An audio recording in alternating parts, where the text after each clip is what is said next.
Hi everyone. अब last जो हमने लेक्चर देखा था उसमें हमने देखा था कि बायोडाइवर्सिटी से हमें क्या क्या सर्विसेज मिलती हैं। अब टॉपिक है कि आखिर फिर बायोडाइवर्सिटी का लॉस क्यों हो रहा है, क्यों बायोडाइवर्सिटी धीमे धीमे कम हो रही है।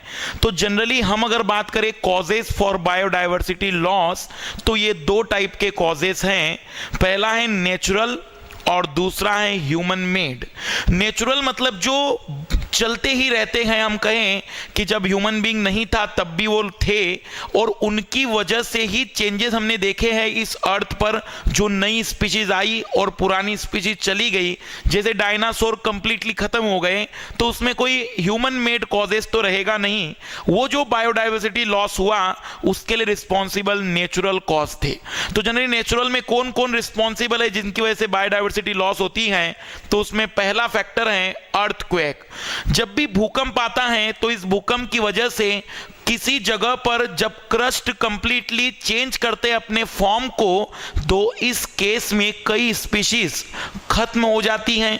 ऐसी स्थिति में हमने देखा होगा जो डायनासोर के बारे में जो हम बात करते हैं, या हम जो कल्पना करते हैं कि आज जो पेट्रोल और कोयला बना होगा, ये लाखों वर्ष पहले जो पेड़ पौधे कभी जमीन के सरफेस पर होंगे, वो जमीन के अंदर अंडरग्राउंड होने की वजह से ऐसा हुआ होगा।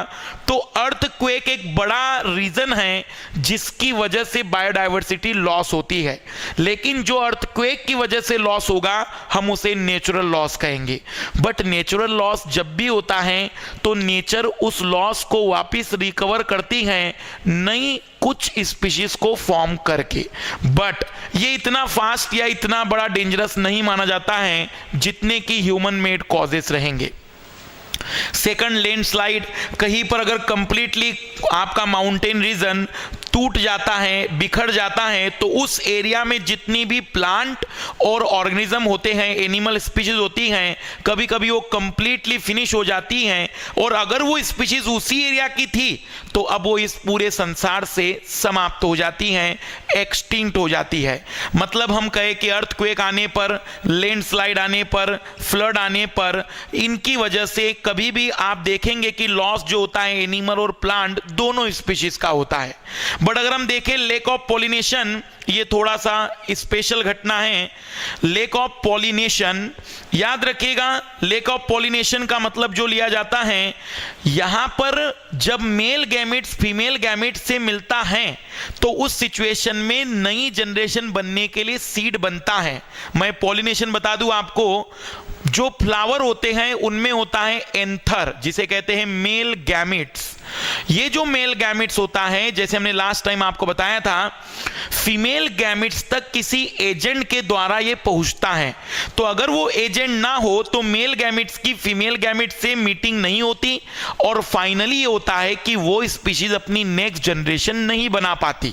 अगर ऐसा कई टाइम तक होता चला गया तो धीमे धीमे उनकी आबादी कम हो जाएगी और एक पर्टिकुलर टाइम के बाद ये स्पीशीज इस संसार से पूरी तरह से समाप्त हो जाएगी। तो ये प्लांट में मेनली होगा कि जब भी लेक ऑफ पॉलिनेशन होता है तो इस केस में प्लांट स्पीशीज की पॉपुलेशन धीमे धीमे कम होती है और एक पर्टिकुलर टाइम पर वो इस पृथ्वी से, इस संसार से एक्सटिंक्ट हो जाते हैं। और लास्ट है डिजीज। अगर ऐसी कोई पर्टिकुलर डिजीज उन पर आ जाए जिनका कोई सॉल्यूशन ना मिले या कोई रेजिस्टेंट स्पीशीज वहां डेवलप ना हो, रेजिस्टेंस स्पीशीज का मतलब है कि वो उस डिजीज से नहीं लड़ पा रही है, तो ऐसी सिचुएशन में वो प्लांट और वो एनिमल स्पीशीज धीमे धीमे अपनी आबादी को कम करके एक पर्टिकुलर टाइम में इस संसार से एक्सटिंक्ट हो जाती है। इट मीन्स हम कह सकते हैं कि बायोडाइवर्सिटी लॉस जहां पर होता है उसमें नेचुरल कॉजेस हैं earthquake, landslide, flood, lake of pollination and diseases. हम कहेंगे कि भूकंप, भूस्खलन, बाढ़, परागन की कमी और बीमारियां, ये वो नेचुरल कॉजेज हैं जिनकी वजह से बायोडाइवर्सिटी लॉस होता है। आपको ऑब्जेक्टिव सवालों में सवाल कुछ इस टाइप से मिलता है कि कौन से रीजन से, कौन से नेचुरल कॉज की वजह से बायोडाइवर्सिटी लॉस होगा, तो all this 5 factors are natural causes. ये पांचों बातें नेचुरली हैं, प्राकृतिक हैं, इसमें किसी ह्यूमन मेड रिस्पॉन्सिबल नहीं रहेगा। जैसे मैं आपको बताऊं कि मॉरिशस से जो डोडो जो बर्ड्स खत्म हुए तो उसके बाद उससे जुड़ा हुआ एक प्लांट, उसकी भी तादाद कम हुई और वो भी कंप्लीटली एक्सटिंक्ट हो गया। हम सिंपल सी बात करें तो बायोडायवर्सिटी लॉस में नेचुरल कॉजेस में कुछ ये 5 फैक्टर हमें याद रखने हैं। वही बात अगर हम करें ह्यूमन मेड में, तो ह्यूमन मेड वो कॉजेस हैं जो ह्यूमन के डायरेक्टली इन्वॉल्व होने की वजह से बायोडायवर्सिटी लॉस के लिए जिम्मेदार हैं। मतलब अगर हम सिंपल सी बात करें तो पहला हंटिंग एंड पोचिंग, लगातार एनिमल का शिकार उनके इकोनॉमिकल वैल्यू की वजह से होने के कारण उनकी तादाद कम होने लगी। फिर वो पैंथर, चीता हो, टाइगर हो, लायन हो, या फिर हम और ऐसे एनिमल जिनका कोई इकोनॉमिकल वैल्यू होता है, जैसे हाथी दांत के लिए हाथी का शिकार होना, या फिर टाइगर्स की जो कवर होता है बॉडी कवर, उसके लिए उसका शिकार पोचिंग होना, इनकी वजह से तादाद लगातार एनिमल की कम होती चली गई और यह बायोडायवर्सिटी लॉस के लिए जिम्मेदार माना गया। तो कहीं पर भी ह्यूमन मेड जब एक्सटेंसिव हंटिंग और पोचिंग पर चला जाता है तो वो पर्टिकुलर स्पीशीज इस संसार से विलुप्त हो जाती है। हम देख रहे हैं कि बायोडायवर्सिटी लॉस के लिए कौन कौन जिम्मेदार है। सेकंड है, अगर आपके सामने सवाल यह आ जाए कि most intensive reason for loss of biodiversity, सबसे बड़ा रीजन क्या है बायोडायवर्सिटी लॉस का इन ह्यूमन मेड, तो हम कहेंगे हैबिटेट डिस्ट्रक्शन। हमने जब उन एनिमल जिनका अपना नॉर्मल एक एरिया था जहां वो अपनी जिंदगी को नॉर्मली कंप्लीट करते थे, ह्यूमन के ज्यादा इंटरफेरेंस के कारण, ज्यादा इन्वॉल्व होने की वजह से ये एनिमल अपना एक पूरा लाइफ साइकिल कंप्लीट नहीं कर पा रहे हैं। और अगर लाइफ साइकिल कंप्लीट हो रहा है तो वो सारी प्रोसेस जो एक लाइफ में होनी चाहिए वो न होने की वजह से लगातार उनकी तादाद कम हो रही है। जैसे एनिमल जो हैबिटेट हैं उनके अंदर आप देखेंगे कि रूरल बस्तियां, ग्रामीण बस्तियां, शहरी बस्तियां, या फिर हम कहें कि उनके एरिया में ह्यूमन का ज्यादा इंटरफेरेंस होने के कारण उनका हैबिटेट डिस्ट्रक्शन होने से वो अपनी तादाद नहीं बढ़ा पाते, धीमे धीमे उनकी पॉपुलेशन कम हो जाती है और फिर वो इस संसार से एक्सटिंक्ट हो जाते हैं। मोस्ट अगर इंटेंसिव कारण रहेगा तो हैबिटेट डिस्ट्रक्शन। थर्ड होता है पॉल्यूशन। पॉल्यूशन की वजह से भी स्पीशीज लॉस होती चली गई। जैसे आप अगर इसमें एग्जांपल याद रख सकते हैं तो वो है डीडीटी। डीडीटी की जब बहुत ज्यादा मात्रा पूरे संसार में, पूरे वर्ल्ड में यूज होने लगी तो यह जो बर्ड्स होते हैं उनके ओरी पर बेड इंपैक्ट डालती हैं और इसकी वजह से, डीडीटी के पॉल्यूशन की वजह से इनके जो अंडे होते थे बर्ड्स के वो कमजोर हो जाते थे। धीमे धीमे इनके कई अंडे अपनी नेक्स्ट जनरेशन नहीं बना पाए। रिजल्टेंट ये हुआ कि कई बर्ड्स अपनी स्पीशीज, अपनी पॉपुलेशन को गवा बैठे और आज कई पक्षियों की या कई बर्ड्स की पॉपुलेशन, कई स्पीशीज इस संसार से विलुप्त हो गई है। तो पॉल्यूशन की वजह से भी बायोडायवर्सिटी लॉस होता है। इसमें ह्यूमन मेड सीधा रिस्पॉन्सिबल है, हंटिंग में, हैबिटेट डिस्ट्रक्शन में, पॉल्यूशन में। एग्रीकल्चर का एक्सटेंशन, हमने अपने एग्रीकल्चर प्रोडक्शन को इंक्रीज करने के लिए कई फॉरेस्ट को, कई वनों को काट दिया। रिजल्ट ये हुआ कि उन पर जो डिपेंड एनिमल थे, प्लांट थे, उनकी तादाद कम होने लगी और वही फिर से उनका हैबिटेट डिस्ट्रक्शन हुआ। रिजल्टेंट ये हुआ कि उनकी पॉपुलेशन कम होकर फिर से वो इस संसार से एक्सटिंक्ट हो गई।